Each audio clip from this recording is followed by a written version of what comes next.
सुप्रभात बच्चों, मैं आपकी अध्यापिका और आज हम हिंदी का पाठ 11 शुरू करने जा रहे हैं जिसका शीर्षक है प्रियतम। चलिए शुरू करते हैं पाठ 11 प्रियतम। ठीक, यह कविता सूर्यकांत त्रिपाठी निराला द्वारा रची गई है। तो देखते हैं क्या क्या बताया गया है। अपने कर्मों को पूरी ईमानदारी से करने वाला किस प्रकार विष्णु भगवान का प्रियतम बन जाता है। प्रस्तुत कविता में नारद जी व विष्णु का एक ऐसा ही प्रसंग है ना। इनके आपस में बातचीत होती है कि कौन प्रियतम बनता है विष्णु भगवान का। एक दिन विष्णु जी के पास गए नारद जी, पूछा, मृत्यु लोक में कौन है पुण्य श्लोक भक्त तुम्हारा प्रधान।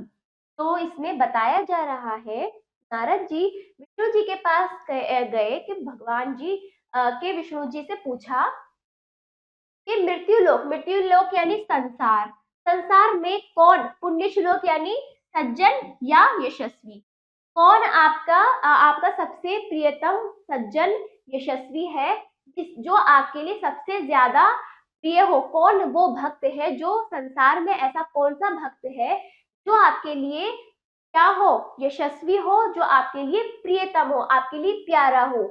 ने कहा, एक सज्जन किसान है प्राणों से प्रियतम, ठीक है, उसकी परीक्षा लूंगा। हंसे विष्णु सुनकर यह कहा कि ले सकते हो। ठीक है, कहते हैं आगे, विष्णु ने कहा एक सज्जन किसान है प्राणों से प्रियतम, आगे उसकी परीक्षा लूंगा। हंसे विष्णु सुनकर यह कहा कि ले सकते हो। तो विष्णु ने जब इनका प्रश्न सुना तो उत्तर दिया कि एक सज्जन किसान है जो मेरे प्राण यानी जो मेरी जान से ज्यादा मुझे प्यारा लगता है, प्रिय लगता है। तो फिर नारद जी ने कहा उसकी मैं परीक्षा लूंगा। तो विष्णु जी हंसकर बोलने लगे, हाँ बिल्कुल ले सकते हो। आगे नारद जी चल दिए, पहुंचे भक्त के यहाँ, देखा, नारद जी चल दिए पहुंचे भक्त के यहाँ, देखा, हल जोत कर आया वे दोपहर को। दरवाजे पहुंचकर राम जी का नाम लिया, स्नान भोजन करके फिर चला गया काम पर। तो फिर जब उसने नारद जी ने कहा विष्णु जी से कि मैं अब उसकी परीक्षा लूंगा, देखते हैं कि वो आपका भक्त कितना प्रिय है। तो ये कहकर वो वहां से चल दिए भक्त के पास। वहां जाकर उन्होंने देखा वो जो किसान था है हल जोत कर, खेत में हल जोत कर आया दोपहर को, है ना। दरवाजे जैसे ही वो अपने घर के दरवाजे पर पहुंचा, राम जी का नाम उसने लिया, फिर स्नान किया, भोजन करके फिर चला गया वापस अपने काम करने के लिए, खेती का काम करने के लिए वो किसान चला गया। शाम को आया दरवाजे, फिर नाम लिया, प्रातः काल चलते समय, है ना, शाम को आया दरवाजे पे, फिर नाम लिया प्रातः काल चलते समय। एक बार फिर उसने मधुर नाम स्मरण किया, फिर क्या हुआ, वो शाम को वापस आया दरवाजे पर, फिर उसने राम जी का नाम लिया, फिर सुबह भी प्रातः काल को उसने नाम लिया। एक बार फिर से उसने मधुर स्मरण याद करते हुए राम जी का उसने बहुत अच्छे से मधुर अपनी आवाज में मधुर स्मरण करते हुए स्वर में उनका नाम लिया। फिर ये कहते हैं कि मतलब वो इस तरह से क्यों प्रिय था, वो अपने काम में लगा रहता था, दिन में 3 बार किसका नाम लेता था, भगवान राम जी। फिर आगे, बस केवल 3 बार नारद चकरा गए, किंतु भगवान को किसान ही यह याद आया। गए विष्णु लोग बोले भगवान से, देखा किसान को दिन भर में 3 बार नाम उसने लिया है। ठीक है, तो फिर इस तरह से नारद जी कहते हैं बस केवल 3 बार, मतलब उनके कहने का ये मतलब ऐसा इसके अंदर क्या है मैं देखना चाहता था और फिर मैं इसकी परीक्षा लूंगा कि विष्णु जी के विष्णु भगवान की लिए कितना प्राणों से ज्यादा प्रिय क्यों है। केवल 3 बार भगवान जी का नाम लिया, बाकी वो अपने काम में व्यस्त था, तो केवल 3 बार नाम लिया, ऐसा क्या है इसके अंदर में जो भगवान विष्णु के लिए ये है प्रिय है। देखा किसान को, फिर वो क्या गए, वापस किसके पास गए, भगवान जी विष्णु के पास गए। वहां जाकर उन्होंने कहा, देखो तो किसान को केवल 3 बार उसने नाम लिया, ऐसा क्या है जो आपके लिए ये प्रिय, और मैं तो सारा दिन नारायण नारायण नारायण करता रहता हूँ, ये तो बस केवल आपका 3 बार नाम ले रहा है भगवान का राम कह के, है ना। फिर आगे बोले विष्णु, नारद जी आवश्यक दूसरा एक काम आया है, तुम्हें छोड़कर कोई और नहीं कर सकता, साधारण विषय यह है, बात को विवाद होगा। ठीक है, तो इस तरह से आगे कहते हैं, तब तक यह आवश्यक कार्य पूरा कीजिए, तेलपूर्ण पात्र यह लेकर प्रदक्षिणा कर आइए भूमंडल की, ध्यान रहे सविशेष एक बूंद भी इससे तेल ना गिरने पाए। जब नारायण जी के पास, विष्णु के पास गए कि केवल ये 3 बार आपका नाम लेता है, इसके अंदर क्या है जो आपके लिए इतना प्रिय है, और मैं तो सारा दिन नारायण नारायण करता रहता हूँ। फिर इसकी बात काट कर विष्णु बोले, नारद जी एक बहुत जरूरी काम आया है, तुम्हें उस सारी चीजें छोड़कर, सारी बात छोड़कर वो काम पहले करना है।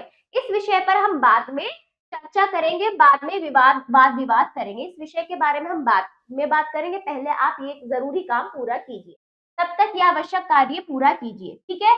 तो तेल पूर्ण पात्र यानी एक बर्तन में क्या, एक बर्तन में तेल होना चाहिए, मतलब एक बर्तन में तेल भरा हुआ हो, उसे लेकर प्रदक्षिणा का अर्थ है पृथ्वी के चारों ओर आपको क्या लगाना है, चक्कर लगाना है, परिक्रमा करना है नी।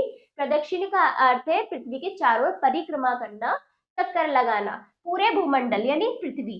ध्यान रहे सविशेष एक बूंद भी इससे तेल ना गिरने पाए, और विशेष रूप से आपको इस बात का ध्यान रखना है कि इसमें एक भी बूंद नीचे गिर ना पाए। तो इस तरह से उनको ये काम देकर विष्णु जी ने वहां से उनको चलता किया, जाओ ये काम आप पूरा करो। फिर आगे, लेकर नारद जी आज्ञा पर धृत लक्ष्य एक बूंद तेल उस पात्र से गिरे नहीं। लेकर नारद जी आज्ञा पर धृत लक्ष्य एक बूंद तेल उस पात्र से गिरे नहीं।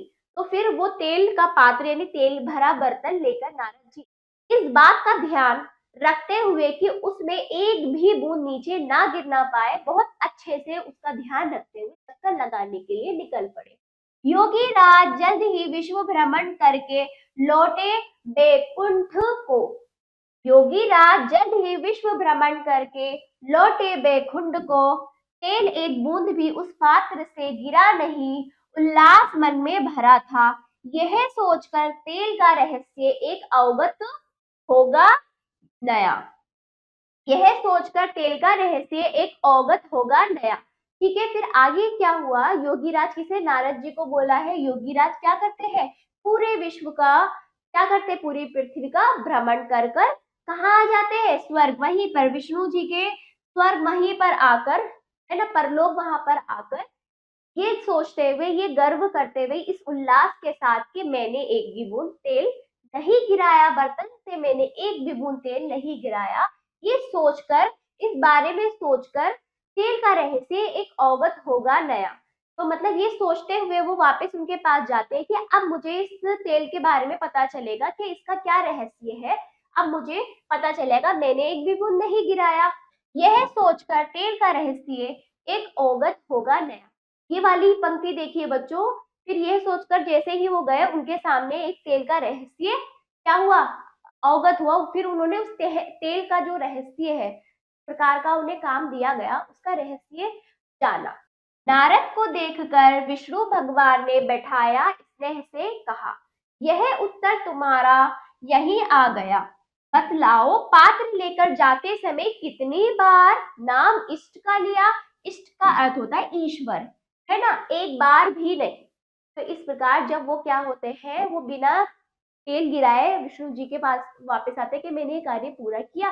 फिर उन्होंने, विष्णु जी ने एक रहस्य उनको अवगत कराया। उस तेल का रहस्य क्या था कि उन्होंने कहा, देखो जब तुम इस पात्र को लेकर जा रहे थे बड़े ध्यान से कि एक भी बूंद नीचे ना गिरे, तब तुमने एक भी बार ईश्वर का नाम लिया नहीं लिया, ठीक है, एक बार भी नहीं लिया। तुम्हारा सारा ध्यान उस तेल के अंदर था कि वो नीचे ना गिरे।